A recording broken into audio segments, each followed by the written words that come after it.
Oh, what's up, guys? Can't sleep, so I figured I'll show a haul, but this is different. It's not comics. There's maybe some comics might pop up at the end here, but went to the flea markets and went to a thrift shop today and a pawn shop today and picked up some good stuff. And I'm not going to save the greatest thing for the last and stuff, but I was really surprised, okay, what I found. Because what happened was that I called up with my buddy, said, what are you doing? I was going to take him around to see the thrift shops and stuff, but I ended up taking a nap. When I woke up, I was hungry, decided I wasn't going to go, and the nap has nothing to do with me being up like this. These nights have been long for a while.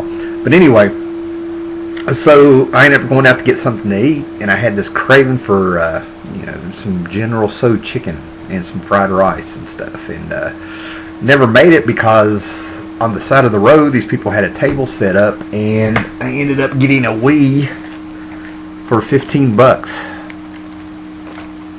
Yeah.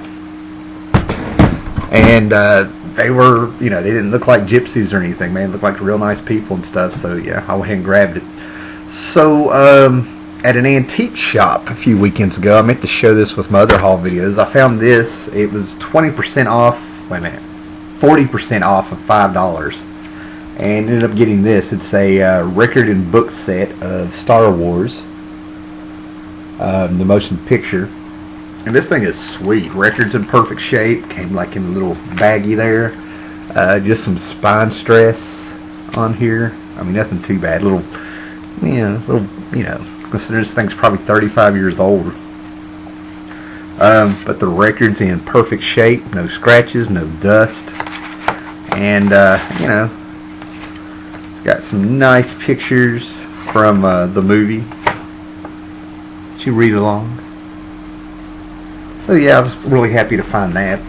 And then the other day, today, I found this for $1. I just dropped all my movies. Anyway, I found this Goonies on VHS Goodwill. I found this at Goodwill for $1, and I still rock the VHS. The Goonies is a classic, coming up on the 30th anniversary. And I just love that cover. That's a movie cover. So I'm going to try to figure out some kind of display to where, get these 80s VHS movies together. Display them somehow. I may just end up, you can open these things up even though they're good clamshells, and you can lift the covers out. So you can lift the covers out of them. They'll slide right out. And might do something with that. Put the clamshells up. Let me pick up my movies.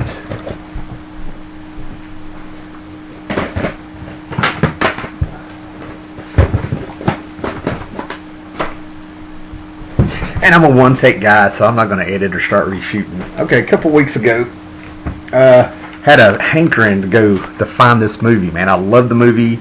I sold some movies a few years ago and stuff, and what's amazing is I probably sold this movie 2-3 years ago, and these were used. I got these at FYE, buy one get one free. These things came to like $4 or something like that, but this was my movie that I sold, okay? Because in an odd way, if you watch my videos, I'm kind of odd about things. It's got a dent right over where it says 90 minutes, and I refuse to believe that the same dent could happen at the same time in Strange Brew. I got a comedy record a few weeks ago of the McKenzie brothers here, and I wish I'll probably end up showing the record because after I got to play it, I opened it up and I put it on side 2 because it said McKenzie brothers, and I flipped it over and it was Rush. So I have a record that is one side of Rush, the band Rush, and the other side is the McKenzie brothers. I don't know what happened, but I'll show that. And the other movie I got was The Road Warrior. Alright, now here's a mini review of this, okay? This should be in everybody's freaking collection, okay? This movie, I have, mostly watched it on TV, and, TBS showed it all the time back in the day, and, it kind of popped up. And then, I owned it a couple years ago, and I'm not going to say this is the same one because I sold it a couple years ago too, but it turns out this is out of print. You can only get it on Blu-ray. Alright, so this is now a collectible. So when I owned this before, I have the older TVs, and I'd watched it and like it. And then when I watched this, I was laying here on the couch, stuck it in the computer, and it came up on high def on the computer, and it just blew me away. It's a whole new film. Okay, the widescreen and everything. This is a post-apocalyptic movie. Everybody should know what the Road Warrior is. Okay. But this thing is structured so damn good that it is an actual perfect film. It's just so good. It opens up with a narrative, dialogue over showing the Mad Max movie from '79, and then all of a sudden, man, you see the Road Warrior here. The camera zooms in on him slowly, with the big sunrise behind him and stuff, and all of a sudden it just picks up with him driving down the road, getting chased by some warriors out there. They're all fighting for gas. It's just a day in the life of this movie. You pick up it's like you pick up with the story already going. This is what they do. This is how you survive. It's just going on down.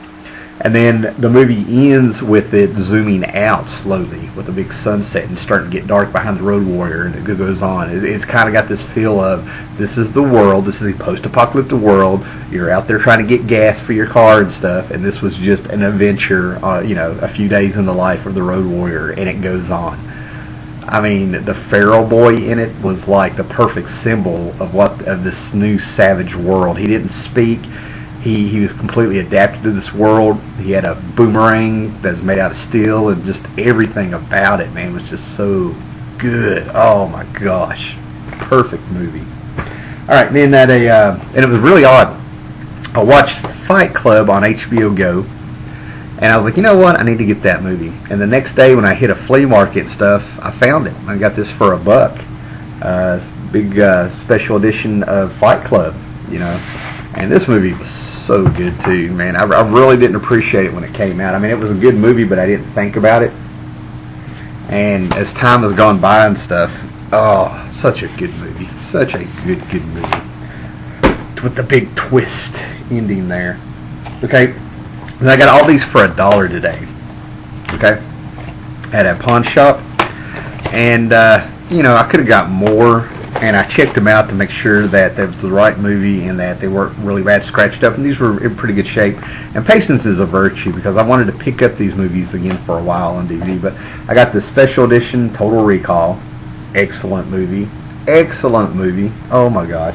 One of those movies you can quote from, And it's got an alien with 3 breasts in it, I mean, what's better than a mutated one with 3 breasts? Well, maybe having your brother attached to your chest coming out. I don't know. All right, and then I got this because the movie did lose me. Right, it started out so good, but Eva Green, just she hurts me. She hurts me, guys. Between her being in 300 and in this movie, Dark Shadows, Eva Green just hurts me. That's why I got this. Now. The thing about Dark Shadows is that I know some hardcore fans, and then there's some channels here where it has hardcore fans. The Great Legend R. Dowdy, Hippies Collectibles, they're the ones that I've seen. I think I've seen them both get comics and stuff, Gold Key comics and stuff. Now, I liked Dark Shadows, but I remember seeing it in the early 90s. And Dark Shadows was a soap opera from the 60s. And, it was kind of spooky. And then they brought in Barnabas Collins. They brought in the vampire, and the episodes that revealed Barnabas Collins coming to the show were so good. They took their time. It happened over 2-3 episodes. Somebody found a mausoleum or something on the property of the family, and they found like the secret passageway, and then they found this coffin all chained up, and then they're cutting the chains off and unlocking them, and out comes Barnabas. So it happened over 2-3 episodes. Really good, building up the tension and stuff. And in the early 90s, I don't know if it was Sci-Fi Network or some cable network and stuff, I got to see a couple of them. I thought it was cool. I didn't know it was a big thing with people. I was like, oh, this, you could tell this was something special. And with me, I was sitting here thinking, oh my God, this is the 60s, early 70s. I was kind of like, that's kind of risque back then. I was really gotten into it. And I remember seeing some werewolves, and I remember seeing some time travel stories, really vague. I had no idea it was a big movement. And then my mom, my mom is just, I've never really seen her get excited about anything, I don't know, pop culture, TV like, and all this stuff. I mean, she watches, those trash. Every time I go visit her once or twice a year, it's always her just sitting there watching these Kardashian, trashy, trashy reality shows. But I've seen her get excited twice. Once was when in 85, 86, when maybe 86, when MTV brought the Monkees back. She got all excited. And then Dark Shadows. And that's when I found out that this was a big thing. But anyway, this movie, I think the first half is good, and then by the end of it, it goes for that soap opera thing, and it just loses me. But Eva Green in it, just, oh my God, hurts me. And, the performances are really good. The makeup's good. I mean, I really like it. But, there's things I like about it. But what I understand is Johnny Depp was such a huge fan of it, he bought up the rights for Dark Shadows, and that's how this got made. So, we'll talk about that. Then I got Wrong Turn. It takes place in West Virginia, I think, and it's an incestual monster family. And the first time I remember hearing something about this was an X-Files episode. And I think it was pretty much the same concept, but that one was just twisted. I think that one actually almost got banned from TV, whatever episode that was. And I'm shooting from the hip here, but I remember the episode. But from what I understand, this movie, Wrong Turn, I'm in southwestern Virginia, okay? And from what I understand, some of this movie was actually filmed within driving distance for me. I can't remember where, but, and when I say driving distance, I mean probably within 2 hours, so it was kind of cool, but yeah. First one's great, and they've had others that come out after it, and I think what hurts the other movies that kind of make them B movies all of a sudden as horror movies is that they actually show the incest inbred family, This one, they're always moving, you kind of see them behind the trees, and when you let your good horror is where you really don't see the monster, or you don't really see the violence. It's what your head feels in that makes it scary, I had to get this, man. I've got this on VHS and a clamshell with a Disney collection that I have of VHS tapes. But Tarzan, I went to last weekend I was at a convention down in Dublin, Virginia at their New River Community College, and this guy had a table set up, and I think he was part of some Edgar Rice Burroughs organization. He had all kinds of little old, pulp Tarzan novels and comics and all this stuff, and a form to fill out, which, I kind of lost, apparently there's an organization that are fans of this and stuff. And I remember reading an article way back in the day that Edgar Rice Burroughs felt like the perfect way to tell the Tarzan story would be as animated. So, I cut Disney a break on this one and went ahead and got it on, $1 for a Disney DVD. Even if you're not a Disney fan, that's a deal. But I thought this was really well done. I really did. I kind of dug it. And what really got me is some of the stuff they did with Tarzan. The animators went out and they watched skateboarders on how they move and slide around and stuff. Okay. And then I finally got this, and this is where patience is a virtue. I kind of kept putting this off, and I got XMen First Class. It's it's used, but the disc is A+. There's nothing wrong with it. It's in perfect shape. Oh, look at that! You see my computer in there? It's all shiny. But yeah, this was a very good movie. I've only seen it once, and it will be good to go back and see it. So. And they had the Hellfire Club in here, and I can't complain because the way I remember reading the Hellfire Club and the X-Men books, I was like, what the hell? And the Hellfire Club that's in this is done really well. They actually do the lingerie and the costumes and the I don't know what it is, early America look where everybody had ruffles and sideburns. Oh, it's escaping me what that look is called. But what got me is that there's an old TV show called The Avengers, and everybody should know what they were. It's from the 60s, and it had Emma Peel on it. Emma Peel was a female spy on it. And they had an episode where they were investigating a club where everybody dressed in lingerie and kind of like S&M in the 60s. And Emma Peel got her name because when they needed a female spy They needed something for male appeal, and they ended up making that into her name, Emma Peel, male appeal. And John Byrne and Chris Claremont were fans of the Avengers, and they just brought that over into the X-Men as the Hellfire Club, you know. So just all kinds of good stuff. And now to see it go from TV to comics and to make it in this movie, that's something I really dig. With, you know, the White Queen, the Black Queen, and oh man, just you know, good stuff. So I think that is my haul. And in order to try to go to sleep, I am going to be reading this tonight. Big shout out to Starkey, Adrian Starkey, because a couple years ago he ended up picking up this book, and I think I told him I had it, and I got these for like $0.25 a piece, you know, back in, you know, a couple years ago. And I never really got around to reading them, and he wanted me to do a review video, and I was like, I'll get around to it, and it just popped in my head. But this is a DC Challenge. It came out in 85 to 86. And what they did here, what's cool about this is in the midst of like all the changes coming of like Watchmen and Crisis on the Infinite Earths and all this heavy shit that was going down back in, you know, back in the 80s and stuff, they did this little fun book. I don't know how it came about or why they did it, but what it is that it's 12 issues, and the first 11 issues is that every issue is a different writer and art team. And what they did is the first writer stepped up, wrote his book, left a cliffhanger, handed the script to the next writer, and he had to solve the cliffhanger, continue the story, and do his own cliffhanger. Okay? So every issue was kind of a challenge. That's what they call the DC Challenge, a little gauntlet, if you will. A lot of good people on this book. A lot of so-so people on this book. But, you know, it's kind of cool to have something that you know is just for fun, probably not in continuity. And they came back, and I don't mean to go so fast. We'll go over these here in a minute. But, and they come at the end of it, and George Perez, in the first issue, they said George Perez would be on the last one, but I'm sure he was busy with Crisis and stuff. So everybody kind of came together in order to finish off the DC Challenge with issue number 12, with an awesome Jerry Ordway cover. Alright?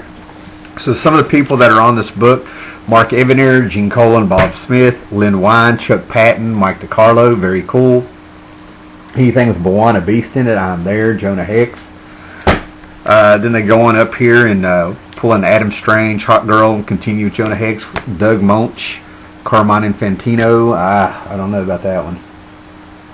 Yeah, that's what I mean. And then you come in here, I'm excited about this one: Paul Levitch, Gil Kane, Klaus Janson. Oh, look at that. It's got a monkey on it. A monkey. I'm excited about this one because of the artist, Mike W. Barr, who could really pull out some stories every now and then. You know, he would surprise you. Dave Gibbons did the art on this one. So we have Dave Gibbons on Shazam with Uncle Sam, Dr. Fate, Adam Strange, Captain Comet. You know, it looks like Cthulhu tendrils there. I'm just kind of like, this cookie cutter made for me. Next one is by Elliot S. Megan, which could be good, but it has Dan Jurgens art. I don't hate Dan Jurgens, but phew, you know, something about, you know, his art. Paul Cooperberg, Joe Staton, Steve Mitchell, and it's pretty cool that Joe Staton is on it because they pulled in Plastic Man here.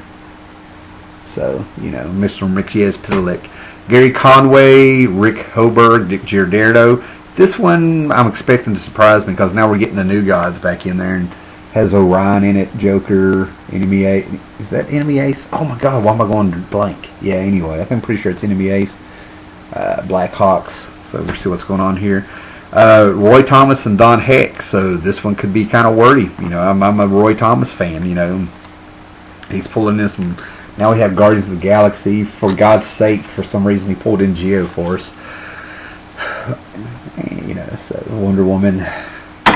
And then this one, I'm excited about this one because of the art team. And I know it's just me. But we have Kurt Swan, inked by Terry Austin. That is freaking sweet. That is so freaking sweet, man. So yeah. Dead Man, Superman. Yeah. And this was in the midst where John Byrne was coming on to Superman. So this is probably second to last, third to last, who knows. Kurt Swan's last Superman, you know, penciling after being the Superman artist for years. I think this one is going to really surprise me. It's Marv Wolf and Cary Bates with Keith Giffen, if I can get past the Keith Giffen art. And then, like I said, we come back here, man, and this has tons of people on it, man. Marv Wolfman, Roy Thomas, Mark Evanier, Dennis Conway, Dan Michigan, Art Spiegel, Luke McDonald, Walk, Lytle, Cohen, Mandrake, and Ross Andrew. So, yeah, that should be good. So that's my night. I'm going to try to do that and go to sleep. So, later, guys.